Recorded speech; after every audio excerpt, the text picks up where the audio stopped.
नमस्ते, जॉब से टनल के विशेष पेशकश में आप तमाम लोगों का स्वागत है। पिछले एक महीने से इंटरनेशनल रिलेशन के ऊपर एक विषय है जिसके ऊपर विवाद चल रहा है। वो विषय है रसिया और यूक्रेन के बीच में उलझते हुए राजनीतिक, सामाजिक, आर्थिक, मनोवैज्ञानिक दबाव को लेकर के बताना चाहेंगे कि पूरा मामला क्या है। आपने प्रमुख अलग अलग मीडिया एजेंसी, न्यूज एजेंसी को देखा होगा, सुना होगा। इससे कोई दो राय नहीं है कि अलग अलग कॉरपोरेट घरानों ने इस खबर को चलाया होगा, लेकिन इस खबर में कितनी विश्वसनीयता रही है यह आपको सोचने और समझने की जरूरत है, क्योंकि जो भी कॉरपोरेट घराने इस जैसे न्यूज को चलाएंगे तो वो जरूर देखेंगे कि इससे हमें क्या फायदा हो रहा है और दोनों में से किसके साथ बायस हुआ जाए, जिसके साथ संबंध अच्छा हो।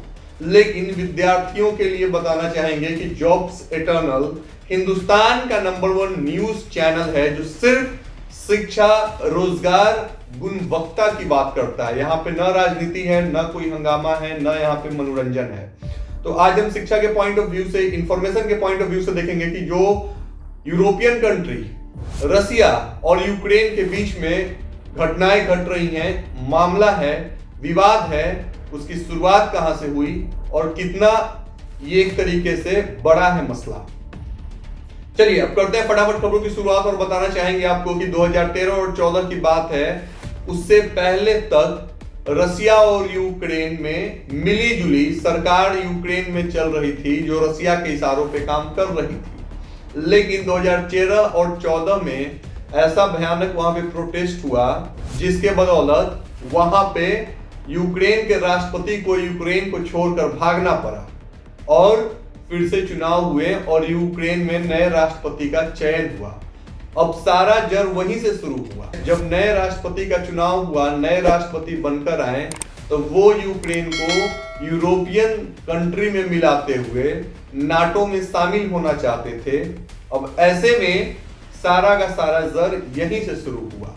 लेकिन आज हम इसका कंटेंट एनालिसिस करें उससे पहले बताना चाहेंगे कि 1991 में यूएसएसआर मतलब यूनियन सोशलिस्ट रिपब्लिक एक ही मुल्क था जिसमें रसिया और तमाम यूरोप के 20 देश थे। जब उनका डिसइंटीग्रेशन हुआ सभी अलग अलग हो गए।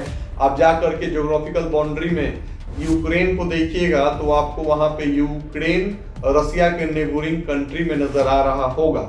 अब ऐसे में यूक्रेन के कुछ लोग जो हैं वो रशियन हैं, रूसी हैं, रूसी शब्द और लैंग्वेज का इस्तेमाल करते हैं और वो लोग रूसी भाषा बोलते हैं, इसीलिए उनका रूस को लेकर के झुकाव जाता है। लेकिन 2013-2014 में बताना चाहेंगे आपको कि उस वक्त यूक्रेन की जनता और यूक्रेन की सरकार चाहती थी कि वो नाटो देश में शामिल हो जाए। नाटो देश अलायंस है, आप सभी को पता है, इतने बार आपने इस शब्द को सुना होगा। ऐसे में अब जो रसिया के राष्ट्रपति हैं व्लादिमीर पुतिन ने सोचा कि अगर नाटो देश में यूक्रेन शामिल हो जाएगा तो नाटो देश और अमेरिका दोनों एक दूसरे के पूरक हैं, तो कहीं ऐसा ना हो कि अमेरिका के जो सैन्य ताकत और अमेरिका की जो सिक्योरिटी है, अमेरिका के जो सैनिक हैं वो यूक्रेन के बॉर्डर पे पहुंचे। और यूक्रेन के बॉर्डर पे पहुंचने का मतलब यह है कि रसिया के बॉर्डर पे पहुंच जाए। अब इसीलिए चाहता था रसिया कि यूक्रेन किसी भी कीमत पे नाटो देश में शामिल ना हो। तो 2013-2014 में बताना चाहेंगे आपको कि पुतिन ने तत्कालीन राष्ट्रपति जो कि यूक्रेन के थे उनको उन्होंने $1500 बिलियन का गिफ्ट ऑफर किया और कहा कि आप ये पैसे लो और आप नाटो देश में शामिल ना हो, यूरोपियन कंट्री में शामिल ना हो आप। अब ऐसे में उसके बाद बताना चाहेंगे आपको कि साथ ही साथ उन्होंने तो पहले ये एक तरीके से गिफ्ट दिए। जब उन्होंने स्वीकार करने से मना कर दिया तो उन्होंने फिर अपने शक्ति प्रदर्शन का इशारा करते हुए, हवाला देते हुए कहा कि अगर हमें बलपूर्वक करने पे आप मजबूर न करें तो ऐसे में मानना पड़ा उस वक्त के राष्ट्रपति को और नाटो पे हस्ताक्षर नहीं हुआ। उसके लिए यूरोपियन कंट्री में वो करिकुलम एक्टिविटी जारी नहीं हुआ जिस कारण यूक्रेन मिल नहीं पाया। अब यहाँ से विवाद ये हुआ, लगभग लाखों की संख्या में यूक्रेन की जनता अपने राष्ट्रपति के खिलाफ सड़क पे आकर प्रदर्शन और प्रोटेस्ट करने लग गई। राष्ट्रपति बल प्रयोग करके उस एक तरीके से कह सकते हैं आपको कि कानून को, जनता को दबाना चाहते थे, लेकिन हुआ इसका उल्टा। जनता के मन में और आगे तेज उत्पन्न पड़ा। अब ऐसे में राष्ट्रपति को यूक्रेन छोड़कर भागना पड़ा और फिर से असेंबली डिसॉल्व हो गया और चुनाव हुआ। जब चुनाव हुआ तो जो यूक्रेन के राष्ट्रपति बने उनका रसिया के साथ अच्छा संबंध नहीं है। अब ऐसे में रशिया को वो छोड़ करके और यूरोपियन कंट्री के डेमोक्रेटिक रिपब्लिक रिफॉर्म में शामिल होने के लिए उन्होंने हस्ताक्षर पर दस्तखत कर दिए। अब इससे रशिया नाराज हो गया और नाराज होकर के उसका दिल टूट गया। उन्होंने क्या किया कि गैस पाइपलाइन, बताना चाहिए कि सारा मसला अब गैस और पाइपलाइन को भी लेकर है। जो गैस पाइपलाइन रशिया से पूरा यूरोप तक रशिया सप्लाई करता था, यूक्रेन से होकर गुजरता था। रशिया ने कहा कि ठीक है, इसके बदले में वो काफ़ी भारी अमाउंट यूक्रेन को हर साल दिया करता था। तो रशिया ने कहा कि अब आपके यहाँ से हम गैस पाइपलाइन लेकर के नहीं गुजरेंगे और जो आपको हम मुआवजा देते हैं वो आपको हम मुआवजा नहीं देंगे।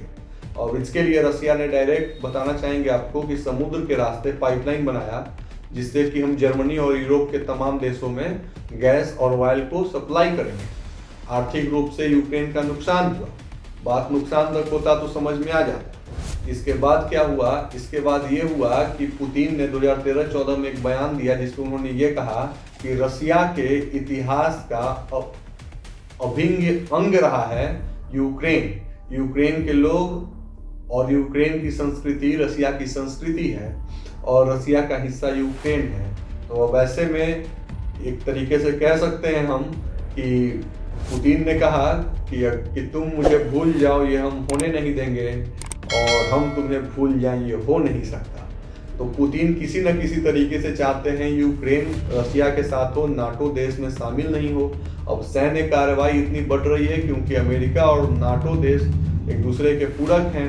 अब यूक्रेन अभी नाटो देश में शामिल हुआ नहीं है, इसीलिए अमेरिका जो है वो डायरेक्ट यूक्रेन की मदद नहीं कर सकता है।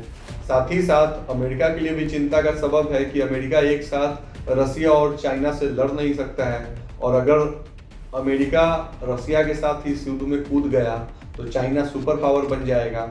तो अब अमेरिका के लिए भी चिंता का सबब है, अमेरिका के साथ साथ पूरे यूरोपियन कंट्री के लिए चिंता का सबब है। हिंदुस्तान इस पे शांत और खामोश है, खामोशी और चुप्पी ही सही है। वो चाहता है कि मामला ठंडा हो जाए और हिंदुस्तान अपना जो रुख है वो किसी भी दो बड़े सुपर पावर को लेकर के एक तरफ जाहिर नहीं किया है, क्योंकि रूस के साथ हिंदुस्तान के बहुत अच्छे संबंध हैं। अब ऐसे में आपको बताना चाहेंगे कि जो विवाद चल रहा है यूक्रेन और रशिया का, कहीं ना कहीं गैस पाइपलाइन को लेकर है, और उससे भी अहम विवाद है नाटो को लेकर। यूक्रेन चाहता है कि वो नाटो देश में शामिल हो और रशिया चाहता नहीं है कि ऐसा हो। अगर ऐसा हुआ तो फिर अमेरिका की फौज रशिया के बॉर्डर तक पहुंच जाएगी। साथ ही साथ दबदबा अमेरिका का यूरोप में ज़्यादा बढ़ जाएगा। अब चौथा सबसे अहम बात है कि रशिया के लिए उसकी साख, उसकी संस्कृति दाव पे है।